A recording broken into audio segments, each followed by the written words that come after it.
Hello everyone, good morning. Welcome back to my channel Jhuma De. আবার চলে আসলাম new একটা blog নিয়ে। আজ হলো মকর সংক্রান্তি, তার জন্য সবাইকে আমার তরফে থেকে মকর সংক্রান্তির শুভেচ্ছা জানাই। আজ আমাদের কয়েকটা নিয়ম আছে, ওই নিয়মগুলি আমার ব্লগে আজ আমি শেয়ার করেছি। কেউ কিন্তু স্কিপ করো না, আর আমার চ্যানেলে নিউ এসে থাকলে চ্যানেলটা সাবস্ক্রাইব করে বেল আইকনটা ক্লিক করে নিও। আজ যে পুজোটা করছে এগুলো প্রিপারেশন মা আগের দিন ব্লগে তো দেখেছই, আগের দিন বিকেলবেলায় মা সব কিছু রেডি করে রেখেছে, কারণ সকাল সকাল করতে হবে, তো সকাল সকাল রেডি করার সময় থাকে না।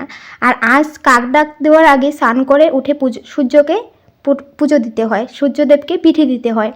তো মার শরীরটা তেমন ভালো ছিল না, সর্দি কাশ লেগে আছে, তার জন্য মাকে আমি বলেছি দেরি করেই করো, এত সকালবেলা করার তাড়াহুড়োর কোনো কিছু নেই। তো মা দেরি করেই করছে। তো এখন প্রায় 5:30 বাজে হয়তো। তো আমি 5টার সময় উঠেছি, মায়ে উঠেছে 5টার সময়। তো আমি ঘরের বাসি কাজগুলো করছিলাম, মায়ের দিকে উঠানটা ঝাড়ু দিয়ে জায়গাগুলো ক্লিন করে নিয়েছে পুজো দেওয়ার জন্য। তারপর মা স্নান করে এসলো। তো এখন সূর্যদেবকে পুজো দিচ্ছে। আর সূর্যদেবকে যে পুজো দিচ্ছে পিঠেগুলো হলো চালের গুঁড়ো দিয়ে দিয়েছে, আর হলো ধান দুব্বা ফুল সব কিছু দিয়ে তারপর ধূপধুনা দেখাবে। আর আজ আমাদের আরেকটা নিয়ম আছে, বাস্তু পূজা। আগের দিনেও দেখেছো, আমি দেখিয়েছিলাম একটা গাছের ঠাল পুঁতে জায়গাটা মুছে নিয়েছে। তো ওটা হলো কাফিলা গাছ, কাপিলা গাছের ঠাল। আমি নামটা জানতাম না গাছের, মাকে জিজ্ঞাসা করে তারপর তোমাদের সাথে বললাম। তো ওই পুজোটাও তোমাদের সাথে শেয়ার করব, দেখতে থাকো।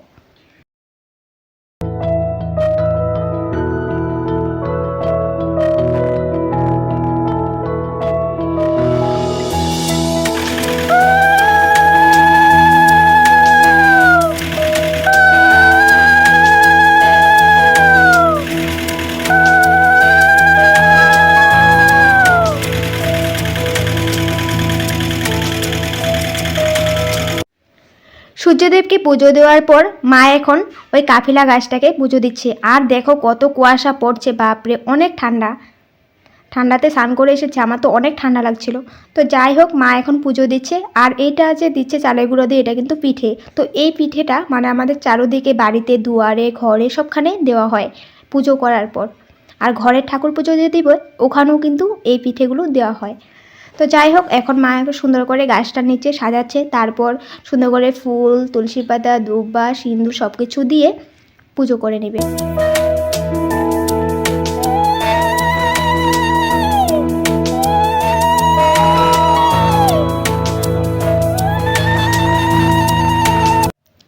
পুজো করার সময় আমাদের পাড়ার একজন ঠাকুমা এসেছিল মিষ্টি নেওয়ার জন্য। তো ঘরে মিষ্টি ছিল না, বাবা সকাল সকালে আজ গিয়েছে, মিষ্টি নিয়ে চলে গেছে।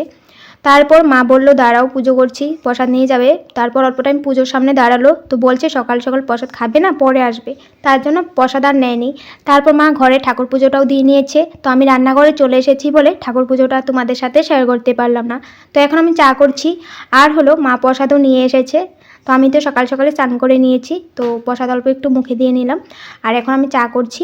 তারপর এক এক করে সবারই খিদে পেয়ে গেছে, এখন প্রায় 8টায় বেজে গেছে। তো এখন আমি কি বানাচ্ছি সব কিছুই তোমাদের সাথে শেয়ার করছি, দেখতে থাকো।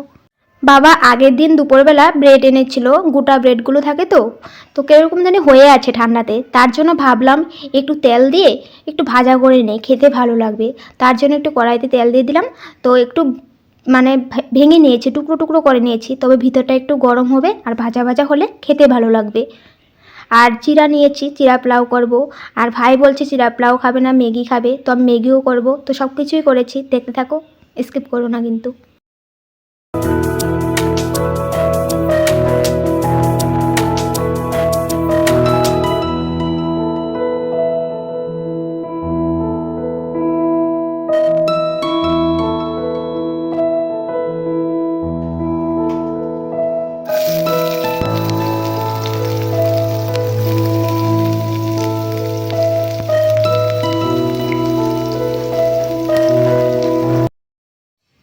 চিড়া পোলাও করার জন্য প্রথমে আমি পেঁয়াজ কাঁচা লঙ্কাটা একটু ভাজা করে নিয়েছি, তারপর চিনি আর নুনটাও দিয়ে দিয়েছি, কারণ চিনিটার নুনটা একটু গলতে হবে, না হয় পরে দিলে যে একটু মানে চিনিটা গলতে সময় নেয়। তার জন্য তোমরা তেলে দিয়ে দিলে তাড়াতাড়ি কিন্তু হয়ে যায়, মানে গলে যায়।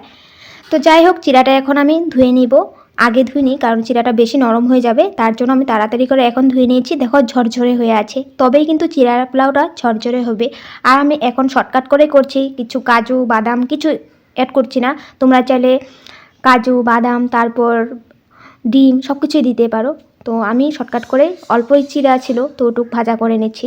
তারপর ভাই যেহেতু বলছে চিড়া পোলাও খাবে না, আবার ম্যাগি ছিল তো ম্যাগিও করব, ওটার রেসিপিও শেয়ার করেছি।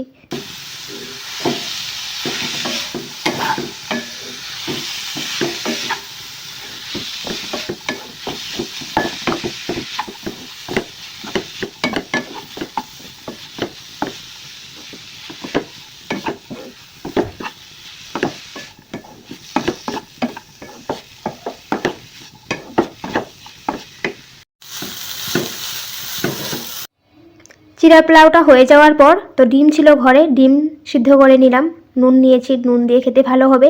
তারপর আমি ম্যাগি সিদ্ধ বসিয়ে দিয়েছি। ম্যাগিটা আমি একটু শর্টকাট করে তোমাদের সাথে শেয়ার করব, কারণ মোবাইলটা হাতে নিয়ে এত করা যায় না স্টেপ বাই স্টেপ, তবুও তোমাদের সাথে অনেক কিছু শেয়ার করি আমি।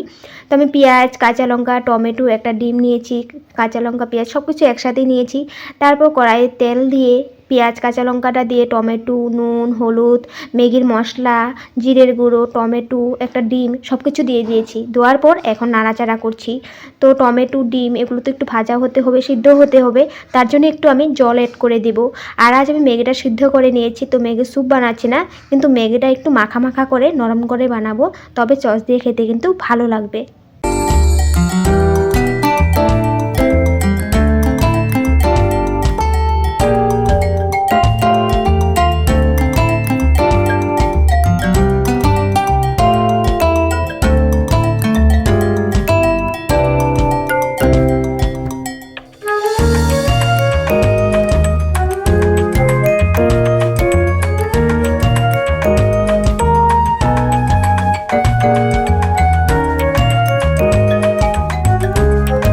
আজ তো সূর্যকে পিঠে দেওয়া হয়ে গেছে, তার জন্য আমাদের ঘরে পিঠে বানাতেও পারবে, খেতে পারবে।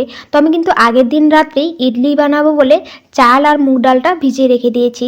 চালটা নিয়েছি আমরা যে চালের ভাত খাই ওটাই নিয়েছি, তো তোমাদের যেটা পছন্দ ওটা নিতে পারো। তো মুগ ডাল অল্প সমান সমান নিয়েছি, কিন্তু চাল যতটুকু নিয়েছি ডালও অতটুকুই নিয়েছি। তারপর একটা রাত্র ভিজিয়ে রেখে দিয়েছি।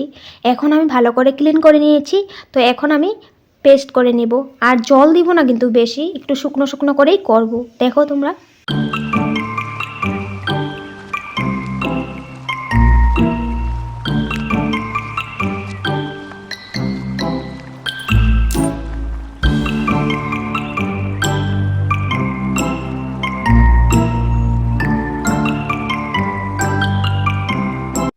দেখো তোমরা বাটারটা কি সুন্দর হয়েছে, আর হলুদ হলুদ হয়েছে, কারণ হলো মুগ ডাল আছে তার জন্য। তো এখন আমি সুজি অ্যাড করছি, তো বেশি দিব না, অল্প একটুই দেব। তারপর এখানে আমি দিব নুন আর হলো চিনি। চিনিটা দেয় না, কিন্তু আমাদের টেস্টের জন্য, মুখের জিভার টেস্টের জন্য আমি চিনিটা দিয়েছি। কারণ তামিল বা অন্য জাতের মানুষেরা যখন ইডলি বানায় তারা কিন্তু অনলি নুন দিয়েই বানায়, চিনিটা দেয় না। আর অনেক সময় আমি গুড় দিয়েও বানিয়েছি, আগে ব্লগে দিয়েছিলাম, গুঁড়ও দিতে পারো, নারিকেল অ্যাড করতে পারো। তো যাই হোক, আমি সুজি, চিনি, নুন দিয়ে ভালো করে এখন বাটাটা ফেটিয়ে নেব। যেরকম তোমরা বইরা বানাও, তো কালাই ডালের বড়া যেটা হয় ওরকমভাবে কিন্তু আমি ফেটাবো একদম শুকনো শুকনো করে। তারপর আমি কিন্তু একদম, এখন তো সকাল, এখন 9টা বাজে, তো আমি কিন্তু সারাদিনের জন্য চাপা দিয়ে ঢেকে রেখে দেবো এই বাটারটাকে, কারণ এই বাটারটা কিন্তু ফুলতে হবে। আর হলো ভালো করে এই চিনি সুজি সব কিছু মিক্স হয়ে যেতে হবে, কোনো লম্স থাকতে পারবে না ইডলির জন্য। আর এটা যদি একদিন রেখে দাও আরও বেশি ভালো হবে। তো আমি তো আর একদিন রাখছি না, আজকেই বানাবো, তার জন্য আমি এখন ভালো করে ফেটিয়ে ঢেকে রেখে দেবো চাপা দিয়ে।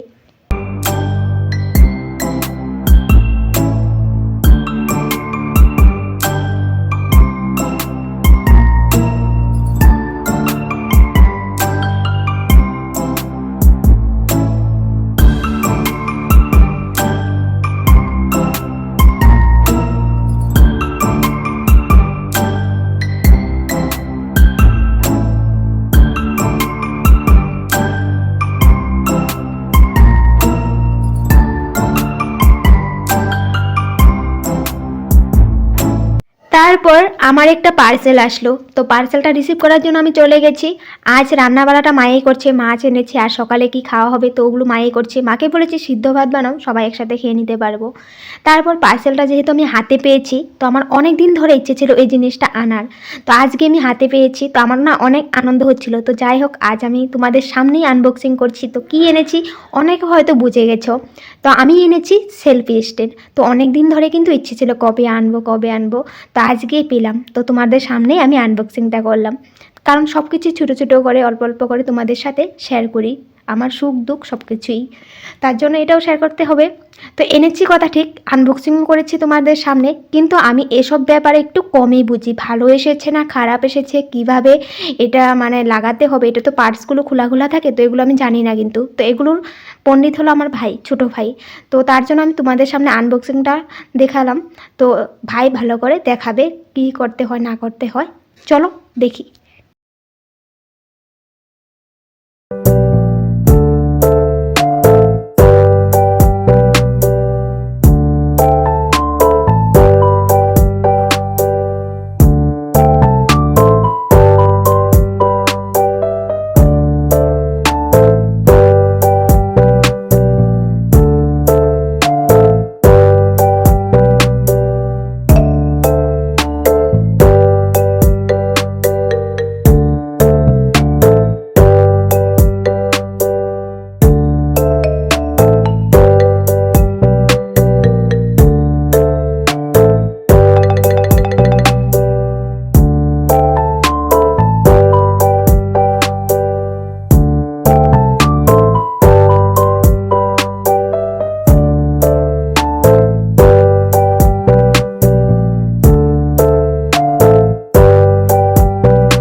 তারপর মা বলছে সিদ্ধ ভাত করেছি সবাই খেয়ে নেই। আমি মাকে বললাম সবগুলো ভাত একসাথে মাখা করে নাও, সিদ্ধ ভাতগুলো সিদ্ধ দিয়ে। তারপর সবার জন্য মা চৈরাটাতে একসাথে মাখা করে নিল, আর খেয়ে নিয়েছি। গরম গরম সিদ্ধ ভাত মাখা এত ভালো লাগলো খেতে। তারপর দুপুরে রান্নাবাড়া মা মাছ করেছে, ওগুলো আর তোমাদের সাথে আর শেয়ার করা হলো না। তারপর সন্ধ্যা হয়ে গেল, তো দেখো আমি বাটাটা তোমাদেরকে দেখাচ্ছি কি সুন্দর সফট হয়ে গেছে। তো এখন আমি ইডলিগুলো এক এক করে বানিয়ে নিব। আর আমার মনে হয় কারণ অল্প করেই বাটারটা করেছি, তো একবারে ইডলি যেটা আমার স্ট্যান্ড আছে এটাতে একবারে হয়ে যাবে। আর হলো নারিকেল দিব ভেবেছিলাম, কিন্তু নারিকেলটা দেওয়া হলো না, তোমরা চাইলে নারিকেল দেবে। তো সিদ্ধ ভাপা পিঠা হয় না, ওরকম পিঠে মতো লাগে কিন্তু এটা খেতে, তো ইডলি বলে মানুষে, তো ওরকমই কিন্তু। তো যাই হোক, আমি কিন্তু এই যে ইডলি স্ট্যান্ডটা আছে ওটাতে কিন্তু রিফাইন অয়েল ভালো করে মাখা করে নিয়েছি, তবেই কিন্তু তোমাদের সিদ্ধ হওয়ার পরে ইডলি থেকে মানে স্ট্যান্ড থেকে উঠে যাবে, তেল না দিলে কিন্তু উঠবে না। তার জন্য আমি সবগুলোতে তেল মাখা করে নিয়েছি, কিন্তু তার জন্য এরকম তেল তেল হয়ে আছে, তোমরা ভেবো না নোংরা।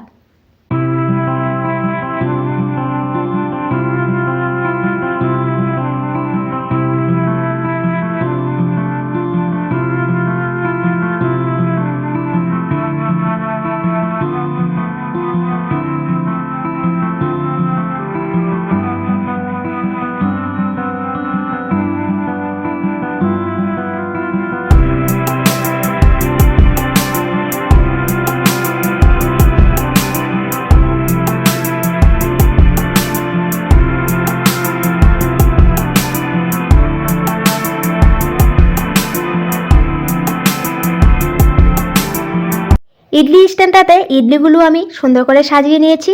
আর আমি আগে থেকে কিন্তু সসপ্যানটাতে গরম জল বসিয়ে রেখেছিলাম, তো জলটা এখন দেখো ফুটে গেছে। তো এখন আমি ইডলিগুলো দিয়ে দেব, আর 10 মিনিট 15 মিনিট পর পর কিন্তু আমি চেক করব যে ইডলিগুলো হয়ে গেছে কি না। তো এখন আবার 10 মিনিট পরে এসেছি, তো আমি একটা চামচ নিয়েছি, তো চামচের হেল্পে দেখবো ইডলিটা সিদ্ধ হয়ে গেছে নাকি। তো সিদ্ধ না হয়ে গেলে তোমরা আবার একটু ঢেকে রেখে দেবে, তারপর আবার চেক করবে, যদি হয়ে যায় ভাববে যে হয়ে গেছে, নামিয়ে নিতে পারবে।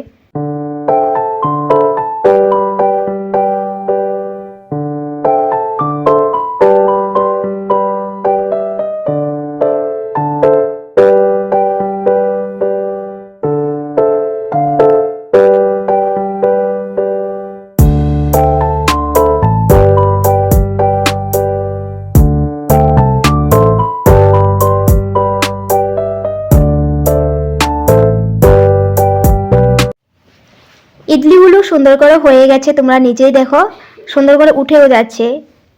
যখন সুন্দর করে সিদ্ধ হয়ে যাবে তখন দেখবে ইডলিটা একটু চামচের হেল্পে হোক বা চাকুর হেল্পে হোক খুঁচা দেবে, উঠে যাবে।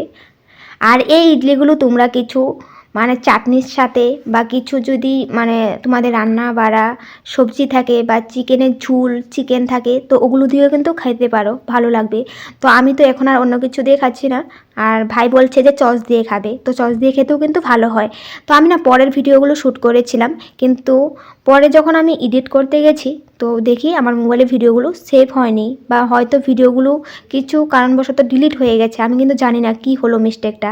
পরের ব্লগ ছিল আরও, তো আমি চা বানিয়েছিলাম, ইডলিগুলো সস দিয়ে সবাই খেয়েছিল, ওগুলো ব্লগ করেছিলাম। তারপর চায়ের সাথে আমি বানিয়েছিলাম হলো পাঁপড় ভাজা, তো ওগুলো দিয়ে চা খাওয়া দাওয়া হয়েছিল। তো পরে আর রাত্রি ব্লগ করিনি, কিন্তু ওই পর্যন্তই করেছিলাম, কিন্তু ওই ব্লগগুলো মানে ওই ভিডিওগুলো ডিলিট হয়ে গেছে, না হয়নি কিছু বুঝতে পারলাম না। তো যাই হোক, ইডলিগুলো সুন্দর করে হয়ে গেছে। তোমাদের যদি আমার এই ব্লগটা ভালো লেগে থাকে লাইক শেয়ার করে নিও, আর আমার চ্যানেলে নিউ এসে থাকলে চ্যানেলটা সাবস্ক্রাইব করে বেল আইকনটা ক্লিক করে নিও। তো আবার আসবো নেক্সট ব্লগে, ততক্ষণের জন্য বাই বাই।